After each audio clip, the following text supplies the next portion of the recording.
The diesel pump clicked off at 412.87, and I watched my breath fog out in front of me like smoke signals nobody was reading. December in Nebraska will freeze your bones if you let it. And that morning outside Omaha, the wind off I-80 cut through my Carhartt like it was tissue paper. 42 years old, 18 of them behind a wheel, and I still couldn't figure out how to dress for a Midwest winter. I grabbed my black coffee from the pilot counter, 2 sugars, no cream, same order since high school, and headed back to my rig. The cab radio crackled with the usual ghost riders, truckers shooting the breeze about way stations and lot lizards, and that one stretch of I-70 in Kansas where time seems to stand still. I'd logged 847 miles in the last 36 hours, hauling frozen beef from a processing plant in Grand Island to a distribution center in Des Moines, then deadheading back for my next load. My hands were calloused enough to sand wood, the kind of hands you get from wrestling 18-wheelers through blizzards because your daughter needs new violin strings and your mortgage doesn't pay itself. Riley was 12 that winter, already better on that instrument than anyone had a right to be at her age. She got my wanderlust and her mother's precision, a dangerous combination in a kid, the kind that makes you proud and terrified in equal measure. Every time she picked up that violin, I saw the future spreading out in front of her like an open highway. Juilliard, maybe. Or a seat in some orchestra I couldn't pronounce. Or teaching kids in a small town somewhere, passing on the gift. Whatever she wanted. That's what fathers haul freight for, to make sure their kids can become whatever they're supposed to be. I climbed into Kim's Prius before heading to my rig. She'd asked me to top it off while she balanced books at the Fleet Dispatch office. 14 years married to my high school sweetheart, and I still got a kick out of hearing her voice over the CB during my runs. Honey over static, that's what the guys at the yard called it. That's when I saw the receipt stub. It was nothing, really. A gas station receipt from a Shell outside Lincoln, crammed between the console and the passenger seat, like someone had shoved it there in a hurry. Kim had mentioned a client pickup in Lincoln last week. Standard dispatcher stuff. Meeting a new owner-operator about joining our fleet. Lincoln's about 100 miles from our place in Omaha, so figure 200 round trip, give or take. The odometer read 478 miles since her last fill-up. I sat there in the cold Prius, engine off, staring at those numbers like they were written in a foreign language. 478 miles. For a 200-mile round trip. That's an extra loop the size of circling the Platte River twice for absolutely no reason. The cold seeped through my jacket. I should have started the engine, blasted the heat, done something productive. But I couldn't move. Couldn't think past those numbers. Couldn't stop replaying every text she'd sent me over the past few months. Working late. Audit running long. Greg needs help with the quarterly. And wondering which ones were real and which ones were cover stories. How long had I been blind? How long had she been driving circles around my life while I hauled freight and dreamed about vacations we'd never take? Now, I'm a numbers guy. Have been since I started running my own loads and realized nobody was going to manage my fuel costs but me. Numbers don't lie. They don't have agendas or feelings or reasons to protect your ego. They just sit there, cold and honest, waiting for you to do something with them. Kim had texted me mid-shift yesterday. Smooth haul, love you. I'd smiled at it like an idiot, thinking about how lucky I was to have someone who still checked in after 14 years. Meanwhile, she'd been running up mystery miles on a car we both paid for. No paranoia before this. None. Just her glow from those overtime audits she'd been pulling lately, which I'd chalked up to holiday crunch at the dispatch office. The extra money had been nice. Helped pay for Riley's bow rosin and the braces she'd need next spring. I'd been grateful. Grateful. While my wife was apparently taking scenic tours of Iowa for reasons she forgot to mention. I drove home with the radio off, which never happens. The silence felt like a passenger riding shotgun, judging me for asking questions I wasn't sure I wanted answered. Our ranch-style starter home looked the same as always when I pulled in around noon. White siding going gray, the gutters I kept meaning to clean, Riley's bike leaning against the garage where she always left it.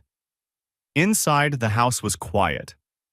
Riley was at school, and Kim wasn't due back from the dispatch office until 5. I plugged the Prius into my OBD scanner. Now, before you go thinking I was already in detective mode, let me explain something. I'm co-owner of that car under Nebraska marital property law. I've got every legal right to check the diagnostics on a vehicle I'm paying for.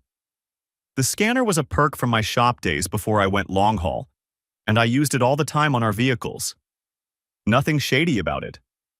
The code that popped up was PO171, lean fuel mixture, which happens when an engine idles too long without running properly.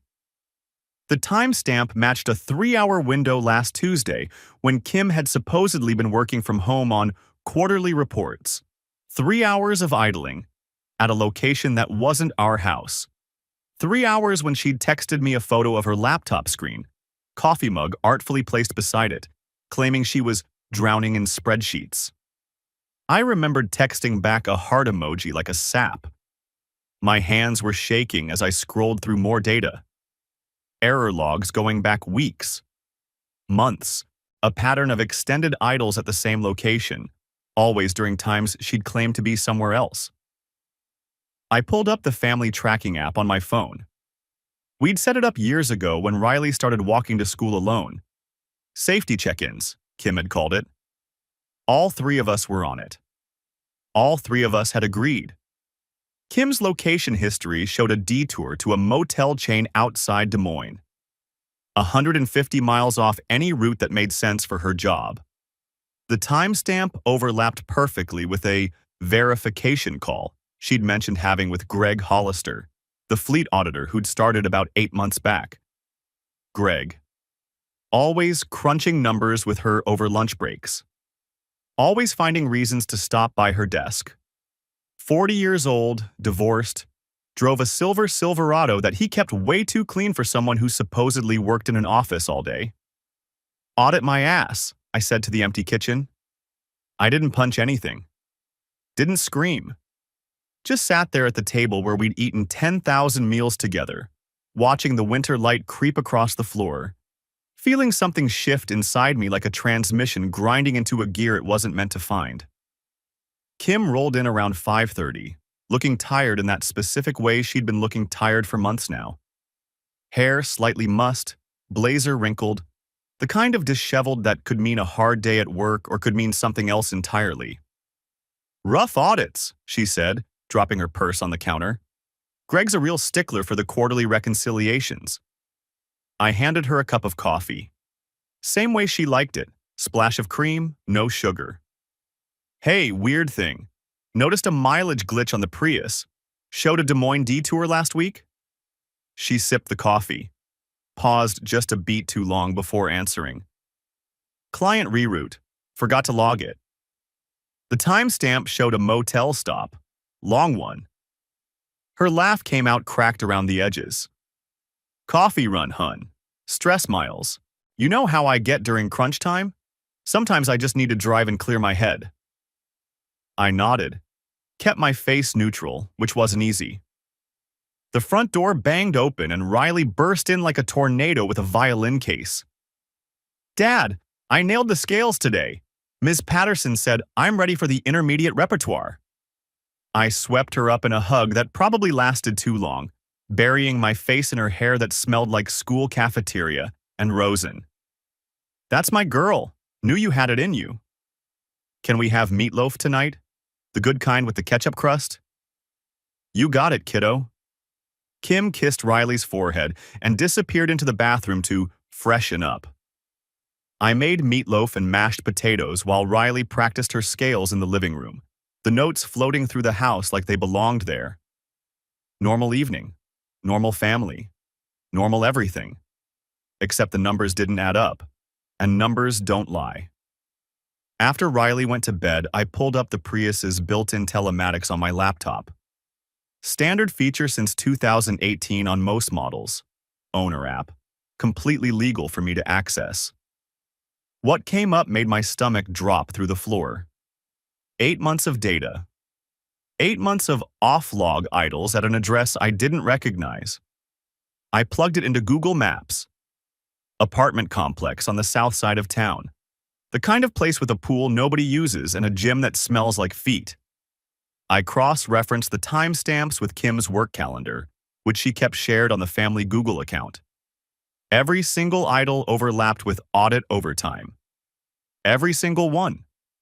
The extra money she'd been bringing in, $200 in bonus hours over the past quarter, suddenly looked a lot different. Not overtime. Cover story. I sat in the dark kitchen until 2 a.m., laptop glowing like an accusation, trying to figure out what to do with information I'd never asked for and couldn't unknow. The next morning, I told Kim I needed to run errands while she worked from home. What I actually did was drive to the address from the telematics log. Greg Hollister's apartment complex. I'd looked up the property records the night before. Public information, available to anyone with an internet connection. Unit 4B, second floor, corner unit with a balcony facing the parking lot. I parked on the public street with a clear view of the visitor spaces and waited. At 12:47 p.m., Kim's Prius pulled into the lot. She parked in visitor spot C12, checked her reflection in the rear-view mirror, and walked toward Building 4 with the kind of bounce in her step I hadn't seen in years. Not the exhausted trudge of a woman headed to a work meeting. The eager stride of someone looking forward to where they were going.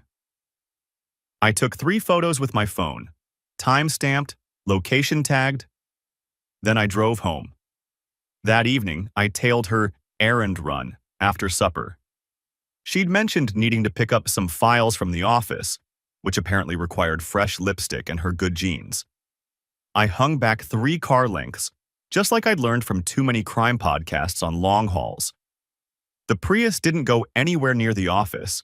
It went to a motel off I-80, the kind of place with weekly rates and a neon sign missing half its letters.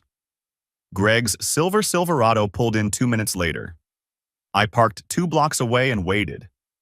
25 minutes. That's how long they were inside.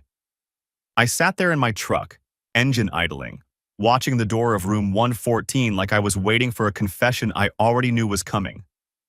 They came out together, casual as anything. Her arm brushed his as they walked to their vehicles. He said something that made her laugh. That honey laugh I used to think was reserved for me. Audit wrap? I muttered to my empty cab. Sure looks like it. I found the number for Lena Tate through Bobby Weston, a guy I'd run loads with for 6 years before his wife cleaned him out in a divorce that made the local paper. Bobby had used her, said she was worth every penny. Professional, he'd said. Doesn't judge, doesn't gossip, just gets the facts. Lena showed up to our meeting at a Denny's off Highway 6 looking like someone's aunt. Mid-50s, reading glasses, cardigan over a Huskers t-shirt. Not what I'd expected from a private investigator. Mr. Harlan. She shook my hand with a grip that meant business. Bobby said you've got a situation. I slid my phone across the table. Telematics data pulled up. 8 months of this, maybe more. She scrolled through it, expression neutral. You've got legal access to this vehicle? Co-owner, Nebraska marital property. Good. And the tracking app? Family account. All 3 of us agreed to it. She nodded, made some notes on a legal pad. I charge $95 an hour, minimum 10 hours for a case like this. I don't do anything illegal. I don't testify to anything I can't prove. And I don't give a damn about your feelings. I'm here to document facts. If those facts support what you're thinking, you'll have them. If they don't, you'll have that instead. Either way, you pay the same. That's fair. The man she's meeting, Greg Hollister, according to your records. You know him? Works at our fleet's dispatch office. Same company as Kim. Started about 8 months ago. Smooth talker. Always has some comment about how good Kim looks in her work clothes, how smart she is, how she's wasted in dispatch when she could be running the whole operation. I used to think he was just being friendly. And now? Now I think he was running a playbook. Lena's eyebrow went up. 8 months. Same timeline as your telematics. Yeah, I noticed that too. Same month she started coming home different. More interested in her appearance, new perfume, started going to the gym again after years of saying she didn't have time. I thought she was just feeling good about herself. Turns out she was feeling good about someone else. She looked at me for a long moment. Mr. Harlan, I've been doing this for 22 years. 9 times out of 10, the spouse already knows the answer before they hire me. They just need documentation for what comes next. Is that where we're at here? I thought about Kim's cracked laugh, the bounce in her step. 25 minutes in room 1 of 14. I need to know for sure, I said. And then I need proof that holds up. Then let's get to work. Riley found me in the garage that night, pretending to organize tools I'd already organized twice. Dad? She was in her pajamas, violin tucked under her arm like she couldn't sleep without it. Can I practice in here? It's 9:30, sweetheart. School night. I know, She plopped down on my work stool, running her fingers over the strings without playing them. Mom was on the phone earlier, with Greg, I think. Her voice was all funny. My hands stilled on the wrench I'd been moving from one drawer to another. Funny how? Giggly. Like when she talks to Aunt Sarah about stuff she doesn't want me to hear. Riley looked up at me with Kim's eyes in my mother's face. She said, "Don't tell Dad. It's a surprise." But she didn't look surprised, happy. She looked sneaky happy. Is she planning something for Christmas? Maybe, I said, because what else could I say? You know how your mom is with secrets. Yeah. Riley didn't sound convinced. Her secrets used to be fun.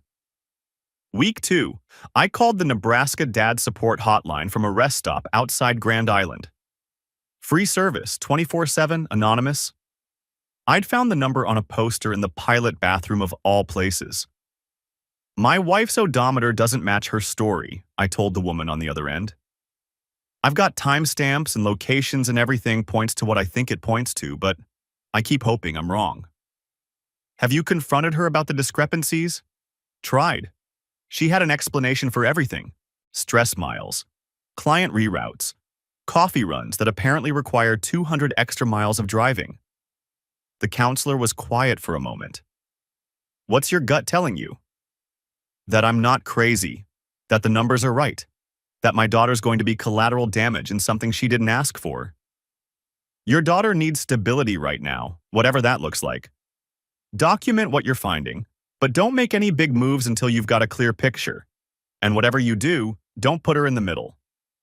She's already in the middle. She just doesn't know it yet. The sticker showed up on a Tuesday. Riley had left her violin case open on the kitchen table, and I was putting away her lesson books when I spotted it. A glittery star sticker stuck to the inside of the case lid, the kind you get from dentists' offices or checkout counters at grocery stores. Except this one had writing on it in gold marker. Star Player G. Hey, Rye, I called into the living room where she was doing homework. Where'd this sticker come from? She bounded in, saw what I was pointing at, and her face did something complicated. Oh, that. Mom gave it to me. Mom gave you a sticker signed G? She said it was from a work friend. Said not to tell you because... Riley stopped, clearly realizing she was about to say something she shouldn't. Because what? Because it was a special tune-up gift. For my case. And you might think it was silly. I stared at that sticker for a long time after Riley went back to her homework. A grown man, presumably with a wife and a job and responsibilities, giving gifts to my 12-year-old daughter. Using my kid as part of whatever game he and Kim were playing. That's when the slow burn turned into something hotter. I confronted Kim the next evening, out in the yard where Riley couldn't hear. She was pruning her rose bushes, the ones she'd planted our first spring in the house, back when we still talked about having more kids. The sticker in Riley's case, I said. From G, that's Greg, isn't it? Kim's pruning shears stopped mid-snip. It's just a dumb sticker, Cal. He saw her at the holiday party and thought she was cute. Kid stuff. Kid stuff? I let that hang there. Like your log shows you looping to Des Moines for kid stuff? Like your telematics show you idling at his apartment complex for kid stuff? Her face went pale. The pruning shears slipped from her fingers, landing in the mulch with a soft thud. You've been tracking me? It's our car. It's our family app. I've been tracking our vehicle, and our data shows you've been places you said you weren't for meetings that don't exist, doing things you haven't explained. You're paranoid. This is crazy. But her voice cracked on the last word. Not confident, not dismissive. Scared. Am I? Show me your phone right now. Show me your messages with Greg. And if they're all about audits and quarterly reports like you said, I'll drop it. We'll go inside, have dinner, watch Riley's favorite show, and I'll never mention it again. She didn't reach for her phone. Her hand actually moved toward her back pocket, then stopped, like her brain had overridden the instinct. That's what I thought. Kim set down the pruning shears and turned to face me fully. In the fading light, I could see the woman I'd married somewhere beneath the panic. The girl who'd passed me notes in chemistry class, who'd cried when I proposed in the parking lot of our first apartment, who'd held my hand so hard during Riley's birth that she'd left bruises. 14 years, half my adult life. There were tears in her eyes, real ones or performance ones, I couldn't tell anymore. It's over, okay? Whatever you think was happening, it's done. I ended it. So something was happening. A mistake. A stupid, stress-induced mistake that never should have. 8 months, Kim. That's not a mistake. That's a second job. That's a whole other life running parallel to the one you supposedly had with me. What do you want me to say? I want you to say you didn't use our daughter as cover. I want you to say you didn't take her to that man's apartment while I was on the road. I want you to say you didn't let him give her gifts like he was already part of this family. Kim's silence said everything. I filed for temporary support 3 days later, citing irreconcilable differences. Nebraska's a no-fault state, which means I didn't have to prove the affair to start the process, but the 30-day notice period gave us both time to figure out next steps. Kim got served via certified mail at her office, which was petty of me but felt necessary. Let her explain that to her coworkers. Let her explain it to Greg. The first mediation session was required by Nebraska law before any formal divorce filing. $135 an hour, partially covered by my insurance through United Healthcare. The mediator was a silver-haired woman named Dorothy, who looked like she'd heard every sob story in the book and wasn't impressed by any of them. The room was beige in that specific way only legal offices manage. Beige walls, beige carpet, beige furniture that probably cost a fortune but looked like it came from a government surplus store. Kim sat across from me with her attorney, a sharp-dressed woman named Patricia who billed $300 an hour and looked like she was worth every penny.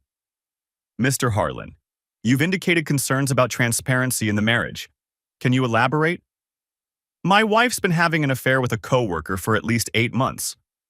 I have documentation, vehicle telematics, location data, photographs, time-stamped, GPS-tagged, admissible in court. Kim's attorney held up a hand. Alleged affair.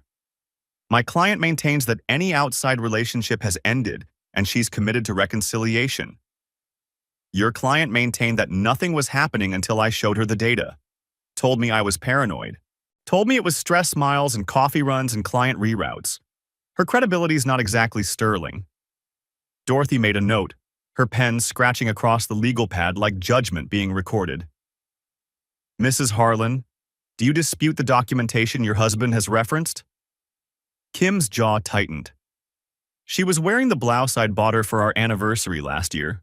Blue silk, made her eyes pop. I wondered if that was deliberate, some kind of psychological play, or if she just grabbed whatever was clean. I don't dispute that I made poor choices.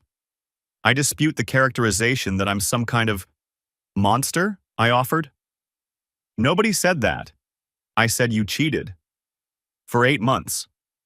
While our daughter was doing homework and I was hauling freight to pay for her braces and her violin strings and the roof over our heads. This isn't productive, Kim's attorney cut in. We're here to discuss a path forward, not relitigate the past. The past is pretty relevant when it's going to determine custody arrangements. The past is pretty relevant when my 12-year-old knows something's wrong and can't figure out why her mom sounds different on the phone. The session went downhill from there. Lena Tate called me the following week with her preliminary report. I've been monitoring the fleet schedules through a public records request. Nebraska Open Public Records Act, completely above board. Greg Hollister's logged hours don't match his physical presence at the dispatch office. He's been clocking overtime he's not working, and your wife's been approving those timesheets. So they're stealing from the company too? That's for the company to determine. But it gives you leverage. If she fights you on the divorce terms, you've got documentation of financial impropriety that could affect her employment. I don't want to destroy her career. That's admirable, Mr. Harlan, but you might want to keep it in your back pocket. I also got access to something else that week, though I'm not proud of how it happened. Kim had left her tablet at the house when she picked up some clothes, and she'd forgotten to log out of her messages.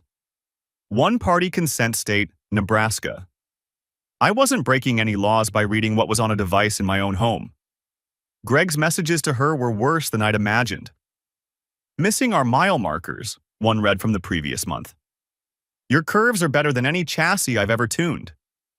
And then, the one that made me see red.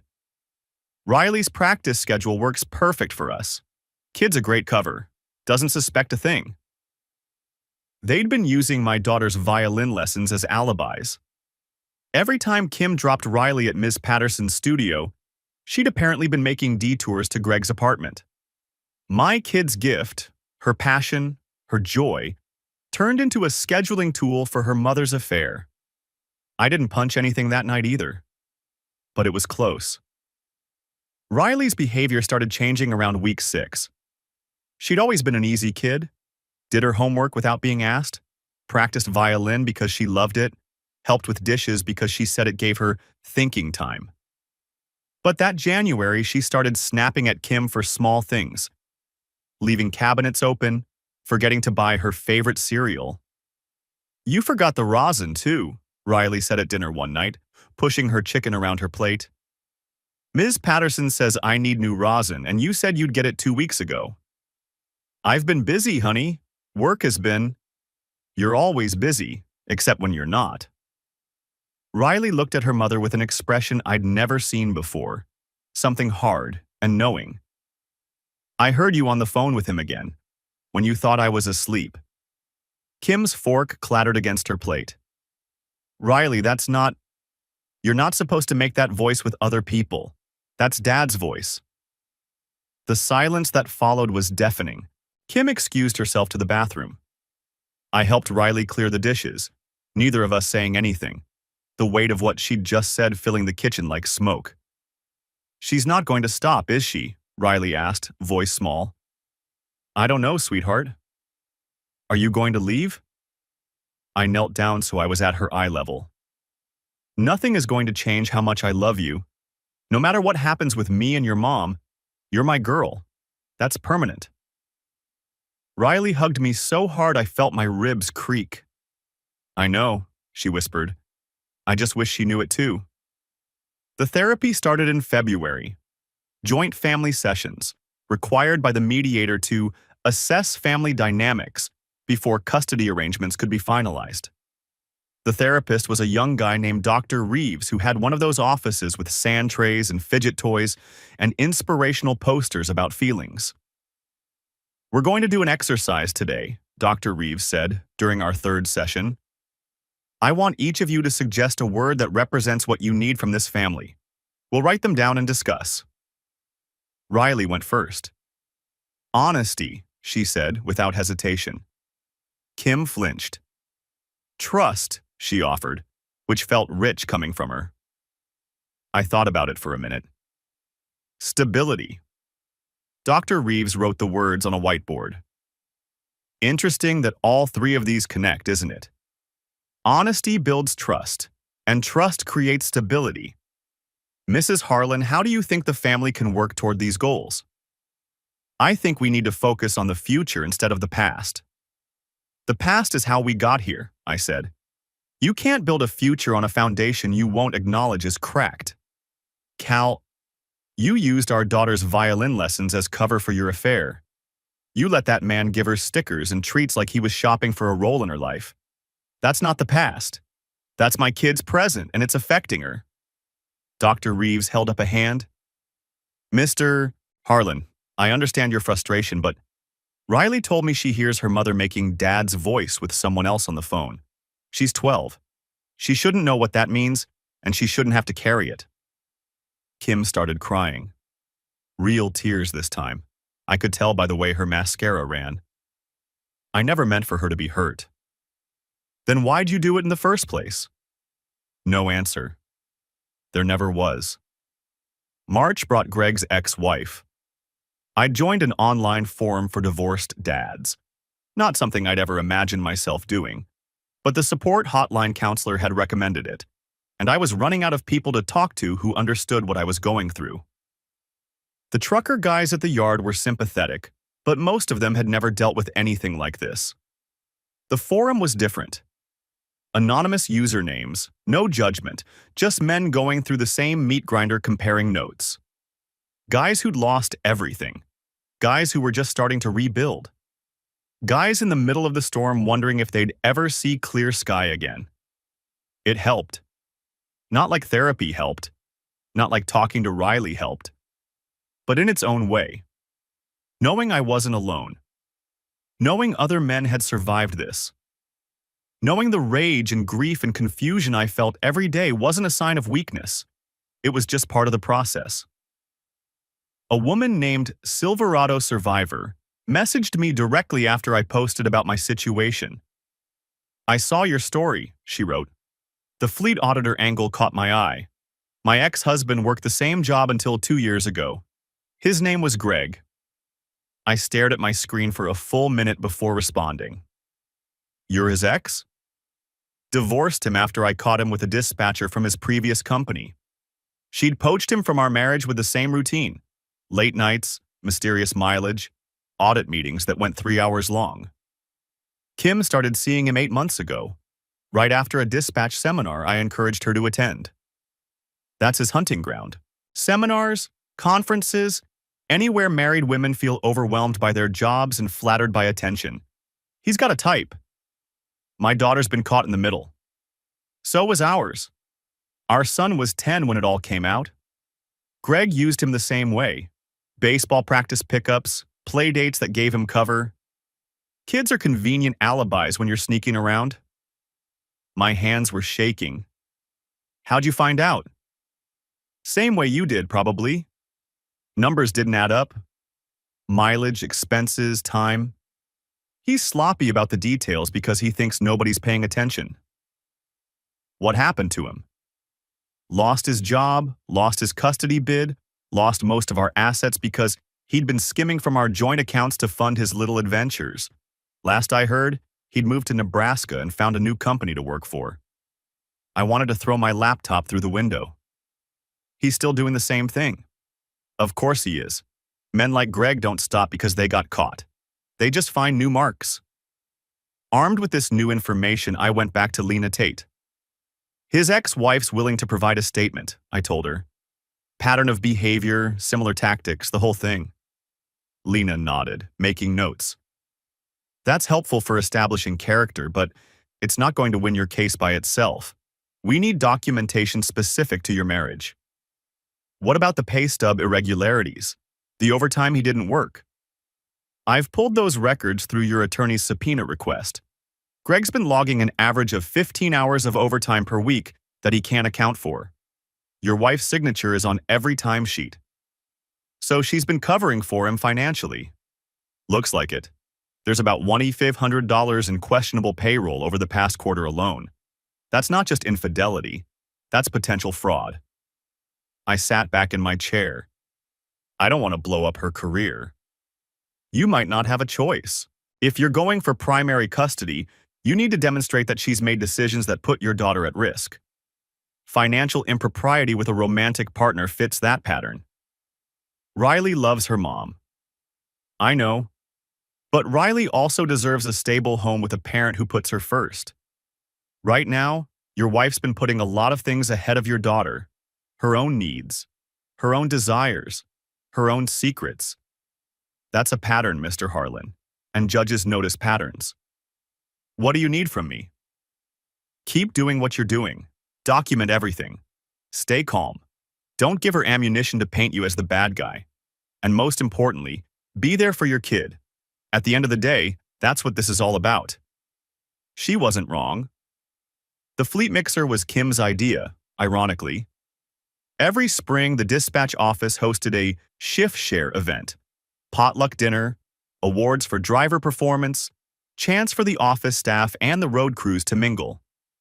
Kim had organized it for the past 3 years, and this year was supposed to be her biggest production yet.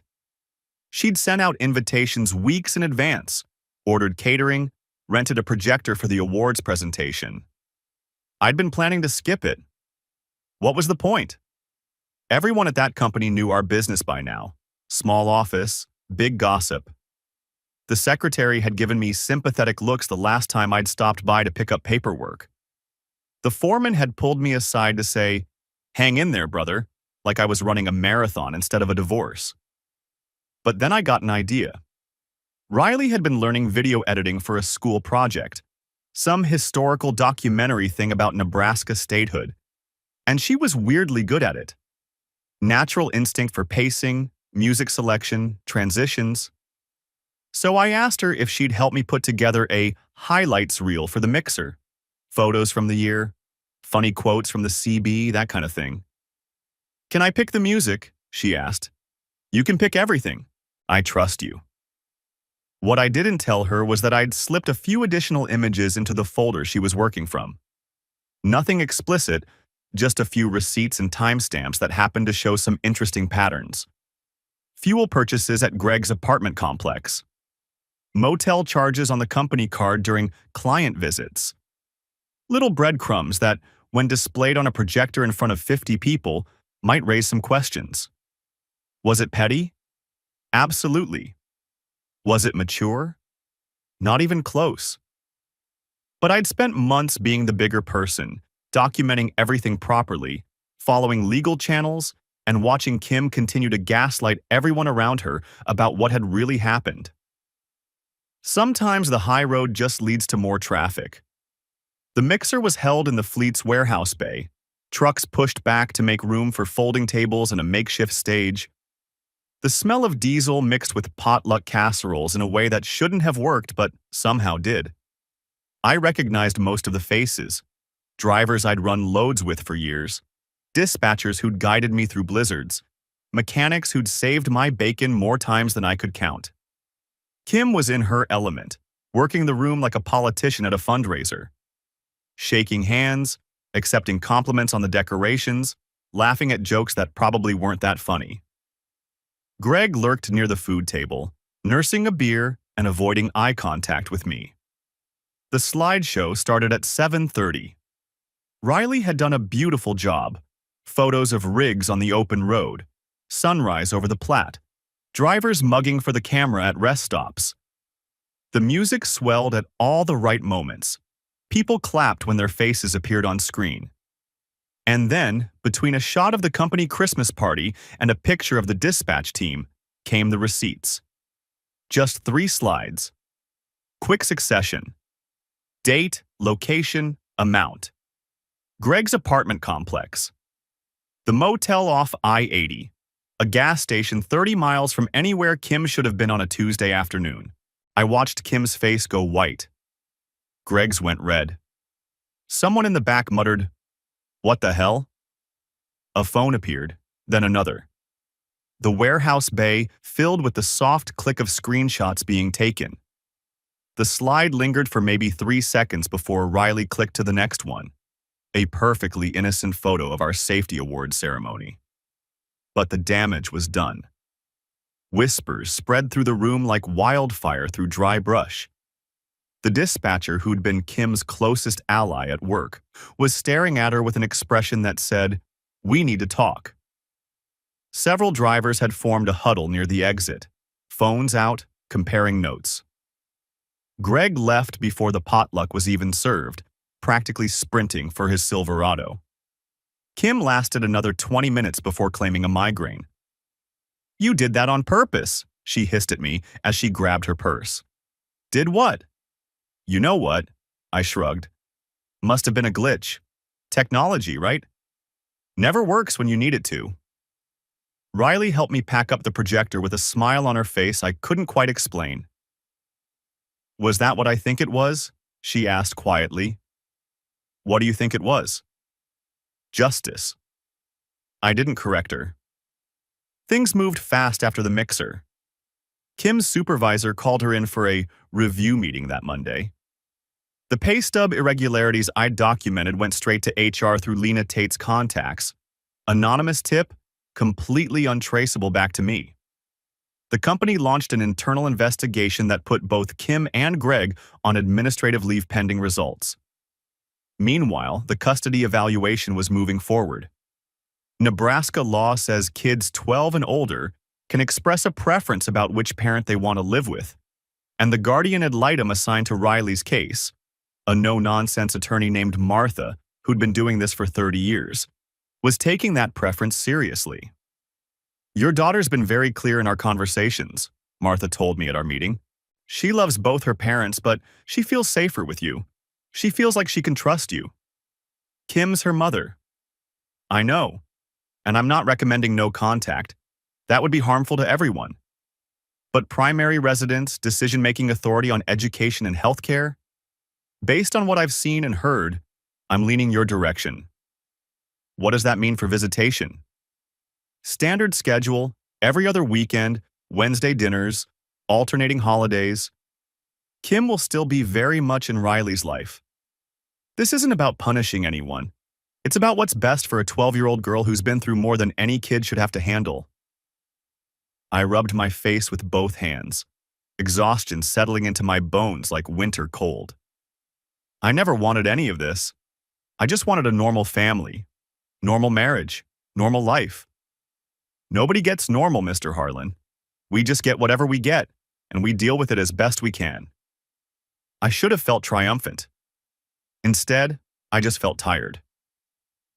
The divorce trial took 3 days in Douglas County District Court. The courthouse smelled like old carpet and anxiety. That specific institutional scent that lets you know important things happen here, none of them pleasant.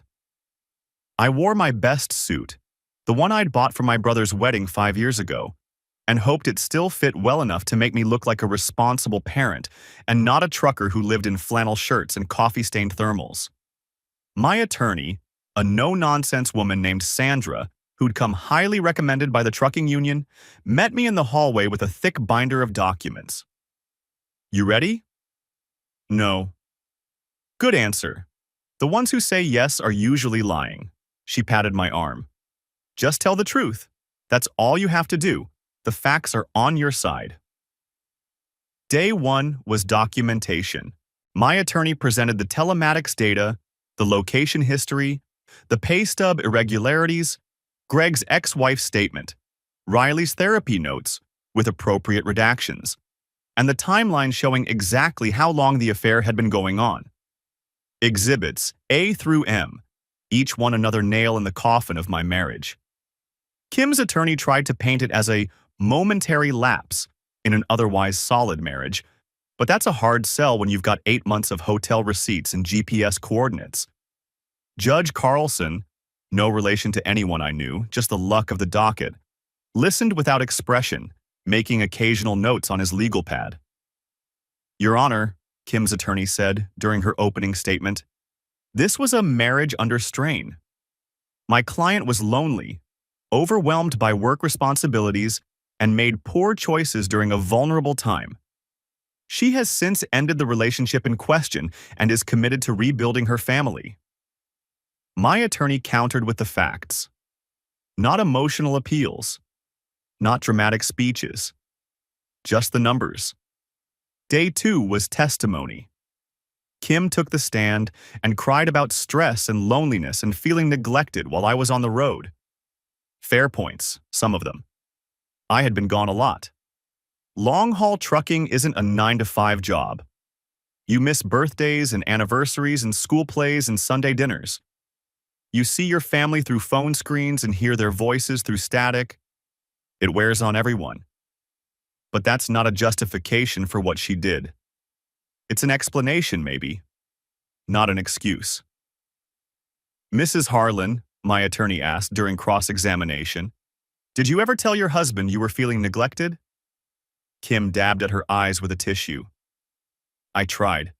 He was always so focused on work, on making sure we had enough money for Riley's activities, for the house payments.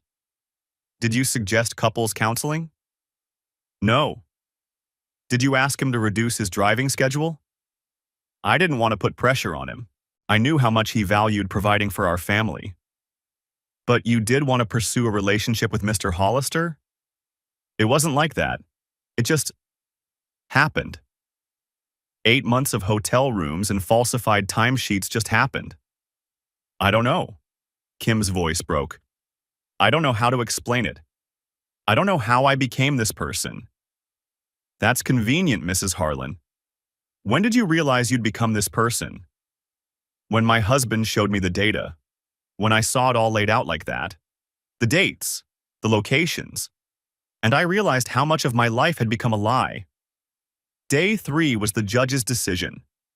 Primary custody to me, with Kim getting every other weekend and Wednesday dinners. Child support calculated per Nebraska guidelines. Marital assets split 60-40 in my favor due to dissipation, legal term for spending marital money on an affair, covering hotel rooms and dinners and gifts that should have been funding our daughter's future instead. The house was mine to refinance. Kim would need to find her own place. I sat in that courtroom watching my marriage get divided up like estate sale furniture, listening to the judge read numbers that represented 14 years of shared dreams and compromises, and ordinary Tuesday nights watching television together. And I felt nothing. Just empty. Just done. 6 weeks after the trial, Kim got formally demoted at work. No longer dispatch supervisor, just a regular scheduler. The title change came with a pay cut that probably hurt worse than the public humiliation. Greg got reassigned to a different branch, which everyone knew meant he was being shuffled out the door in slow motion. The company didn't want the liability of keeping either of them in positions of authority. Word traveled fast in the trucking world. Within days, every driver in the fleet knew what had happened. Some of them stopped talking to Kim entirely. Others went out of their way to be friendly with me, clapping me on the shoulder, buying me coffee at rest stops, telling me I'd handled it like a man. I wasn't sure what that meant exactly, but I appreciated the sentiment. I heard through the yard grapevine that Kim was couch surfing, bouncing between her sister's place and a friend from church. She'd texted me once asking if we could talk about what's best for Riley, which was code for wanting more custody time without going back to court. I met her at a coffee shop near Riley's school, neutral territory. She won't talk to me, Kim said. She looked thinner than I remembered, tired in a way that wasn't about work. I call and she gives one-word answers. I take her on weekends and she just sits in her room. She's processing. She's punishing me. Maybe she has a right to. Kim's eyes flashed. I'm still her mother. I made a mistake, a huge one, but I'm still her mother. You used her violin lessons as alibi cover for your affair. You let your boyfriend give her presents like he was auditioning for stepdad. You lied to her face for 8 months, and when she started figuring it out, you kept lying. That's not a mistake, Kim. That's a choice. A bunch of choices made over and over again that put your wants ahead of her needs. I didn't mean... You did, though. Maybe you didn't mean to get caught, but you meant everything else?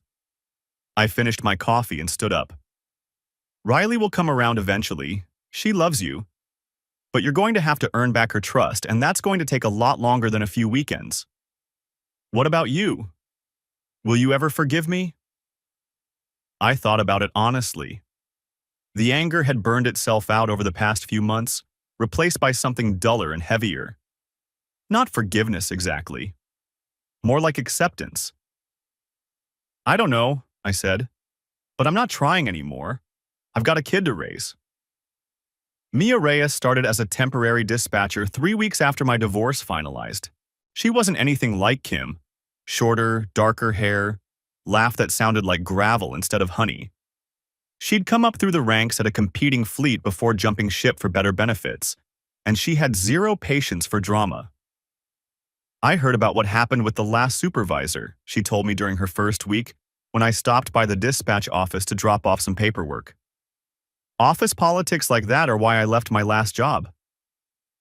It was more than office politics. I know. Small industry, big gossip. She handed me my load assignment.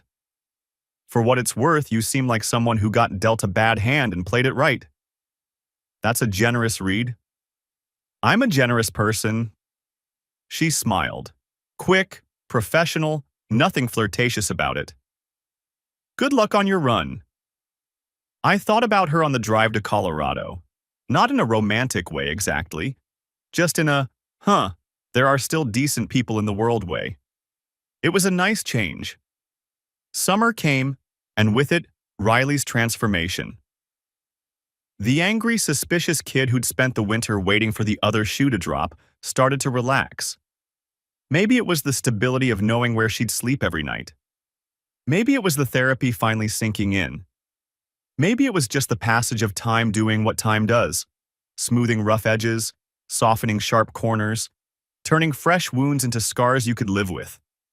She'd made junior counselor at her Girl Scout troop, leading the younger kids through badge work and camping skills. I watched her teach a group of 7-year-olds how to tie a bowline knot, patient and encouraging, and saw the woman she was becoming. Strong, capable, kind despite everything she'd been through. Her violin playing had jumped to an intermediate level that made her teacher start talking about regional competitions. She's got something special, Ms. Patterson told me at pickup one day. Not just talent, passion. She plays like she's got something to prove. I didn't mention that she probably did, and she'd stopped waiting for Kim to disappoint her. The expectation had shifted to something healthier. Guarded hope instead of certain betrayal. She still loved her mother. She always would. But she'd learned that love and trust were different things, and you could offer one without giving the other. "Dad?" she asked one evening while we were grilling burgers in the backyard. "Do you think Mom's ever going to change?" "What do you mean?" "Like, do you think she's going to stop being someone who does stuff like that, or is she always going to be, you know, that way?" I flipped a burger, buying time. People can change, Rye, but it takes work, and they have to want to. Your mom's got a lot of work to do. Do you want her to? I want her to be someone you can count on, whatever that looks like. Riley nodded, processing. I think I want that too. But I'm not going to wait around for it. That's probably smart. I learned it from you. She said it so casually, like it wasn't the highest compliment anyone had ever paid me. I had to turn back to the grill so she wouldn't see my eyes water. September brought Greg's final exit. His reassignment had turned into a termination after the HR investigation found enough irregularities to justify it.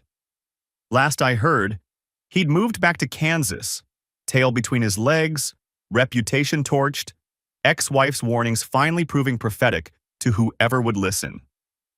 Kim filed for a custody modification around the same time, claiming she'd gotten stable and wanted more time with Riley. The court evaluator did another home study and found an apartment she could barely afford, a job that was barely a step above entry level, and a social life that consisted mostly of AA meetings. Wait, I said when my attorney told me about the AA part. She's in recovery? Apparently she started drinking after you separated. Got bad enough that her sister made her get help. I didn't know what to feel about that. Relief that she was getting better? Guilt that my exposing her affair had sent her spiraling? Anger that she'd added another problem to her pile? Will it affect the custody modification? Probably not. She's been consistent with meetings, no incidents. Judge will likely see it as a positive step. The modification hearing was brief. Kim got one additional weeknight added to her schedule, Thursdays instead of just Wednesdays, plus an extra hour on her weekend visits. Riley handled the news better than I expected. Maybe it's good, she said. Maybe she needs me to give her a reason to try. Sometimes my daughter's wisdom scared me. October. Mia and I had our first coffee outside of work. She'd been helping me navigate a paperwork mess with my fleet certification. Nothing romantic, just two professionals dealing with the kind of bureaucratic nonsense that trucking companies generate like exhaust fumes. But the coffee ran long, and we ended up talking about things that had nothing to do with trucking. Families, mistakes, the weird way life sometimes crashes into you from angles you never expected. Her divorce had been simpler than mine. No kids, grown apart, stayed friends after the papers were signed. They'd met young, married younger, realized somewhere around 30 that they'd both become different people than the ones who'd stood at the altar. We wanted different things, she said. Neither of us was wrong. We just weren't right together. That sounds civilized? It was. Boring, actually. Sometimes I think a good fight would have been healthier. She stirred her coffee, watching the cream spiral. What about yours? The opposite of boring. So I heard, she smiled. Small industry. Big gossip. Some marriages end because someone messed up, she said. Mine ended because nobody messed up and we still weren't happy. Felt like such a waste. All that time, all that trying, and nothing to show for it but a stack of papers and separate apartments. At least there was no villain in yours. Was there in yours? I thought about it. I used to think so. Now I'm not sure. She did terrible things, but she's still Riley's mom, and Riley needs her to be redeemable. That's pretty evolved. It's exhausted. I just don't have the energy to hate anyone anymore. Mia laughed. A real laugh, not polite or forced. That's when you know you're healing, when the anger stops being worth the effort. I liked her. Not in a sweep you off your feet way, not in a forget everything that happened way. Just in a quiet, comfortable, this person makes sense way. She didn't try to fix me or save me or tell me how I should feel. She just listened. And sometimes that's all you need. It felt sustainable, which was more than I could say for anything else in my life lately. Kim's surprise visit happened in November, a week before Thanksgiving. She'd shown up at Riley's school during lunch, claiming she wanted to surprise her daughter with an early birthday present. The school called me immediately. They'd been briefed on the custody situation and knew Kim wasn't supposed to show up unannounced. I got there in 15 minutes. I just wanted to see her, Kim said when I found her in the principal's office. I'm her mother. I shouldn't need an appointment. You do, though. That's what the court order says. The court order is ridiculous. I'm not dangerous. Nobody said you were dangerous, but you've lost the right to show up whenever you want. That's how custody works when you... I stopped myself. Riley was waiting in the hall, probably listening. When I what? You know what? The principal diplomatically suggested that Kim leave before this escalated further. She did, but not before giving me a look that mixed equal parts resentment and something that might have been shame. Dr. Reeves had to talk Riley through it at their next session. Boundaries, expectations, the difference between love and entitlement. Riley came out of that session with red eyes but a straighter spine. She doesn't get to just show up, Riley told me in the car afterward. That's not how this works anymore. That's right. I wish she understood that. Give her time. I've been giving her time. Riley stared out the window at the parking lot. I'm running out. Thanksgiving was quiet. Just me, Riley, my mom up from Topeka, and a turkey that was too big for 3 people. We ate until we couldn't move, watched football until we fell asleep on the couch, and didn't talk about Kim at all. It was perfect. December arrived with a card in the mail, no return address, just a Lincoln postmark. Inside was a handwritten note. Your stand cleaned house. Mill's running honest now. Thanks from the ones who stayed. I stared at that note for a long time. The mill was trucker slang for a fleet company, and the only person who'd call their workplace that was someone who'd been there long enough to know the old terminology. One of Kim's former co-workers, probably. Someone who'd benefited from the house cleaning that followed everything coming to light. Ironic. I'd blown up my marriage trying to get answers, and somehow I'd also blown up a corruption scheme I didn't even know existed. Greg's fake overtime had been the tip of an iceberg. Once HR started digging, they found other irregularities. People who'd been skimming. Supervisors who'd been looking the other way. Kim's affair had been the match that lit a bonfire nobody expected. I threw the card in the recycling and went to help Riley with her homework. Christmas Eve, Mia came over for dinner. It was the first time she'd been to the house, and I was nervous in a way I hadn't been since high school. I'd cleaned obsessively, made sure Riley's room was presentable, worried about what they'd think of each other. I shouldn't have bothered. Your dad says you're pretty good at violin, Mia said while I was finishing the roast. He's biased, Riley said. I'm okay. Play something for me. Riley looked surprised but pleased. She pulled out her instrument and played something complicated. Bach, I think, while Mia listened with actual attention. Not polite attention, the real kind. You're more than okay, Mia said when she finished. That was beautiful. Thanks. Riley actually blushed. Dad said you're teaching him about dispatch paperwork. Trying to. He's a slow learner. That's true. He still can't program the DVR. Hey, I said from the kitchen. I'm standing right here. They both laughed. Same rhythm, same pitch.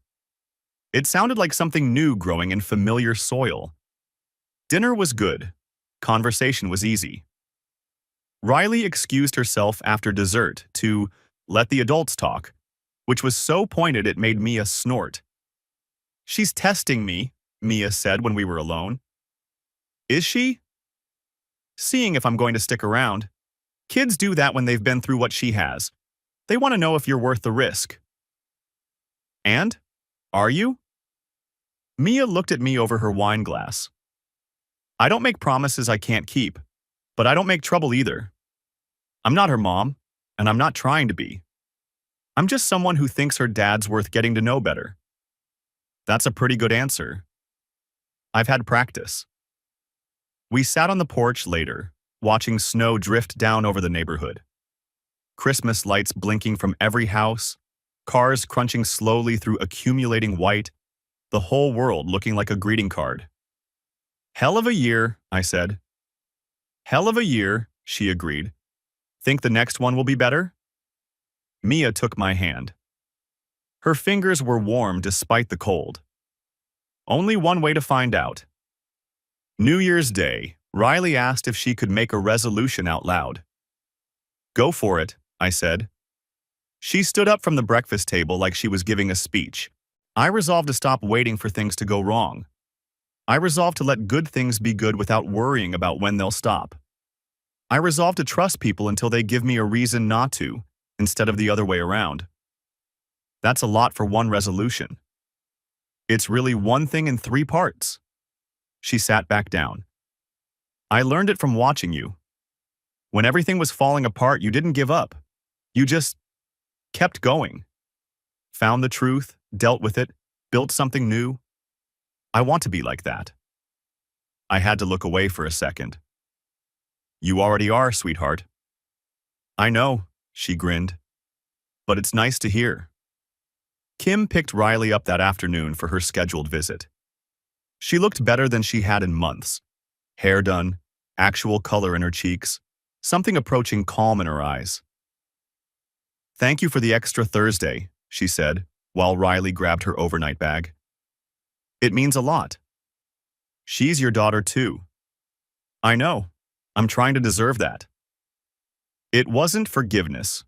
Probably wouldn't ever be. But it was something. A door left cracked instead of slammed. A chance for things to be different, if she could manage to walk through it without tripping over her own feet again. Riley hugged me before getting in her mom's car. See you tomorrow, Dad. See you tomorrow, Rye. I watched them drive away, then went back inside to call Mia. There was a repair project I needed help with. Nothing urgent, just an excuse to hear her voice. She answered on the second ring. You busy? Just finished cleaning up from breakfast. What's up? Wanted to ask if you've ever replaced a kitchen faucet. She laughed. Is that code for something? It's code for my kitchen faucet is leaking and I have no idea what I'm doing. I'll be there in 20 minutes. And Cal? Yeah? Happy New Year. I looked around the house. Riley's violin on its stand, Mia's jacket still hanging by the door from last night, coffee cup in the sink from this morning's quiet breakfast. All of it evidence of a life that had been torn apart and stitched back together into something new. Something that worked. Happy New Year, I said. I think it might actually be. The faucet could wait until tomorrow.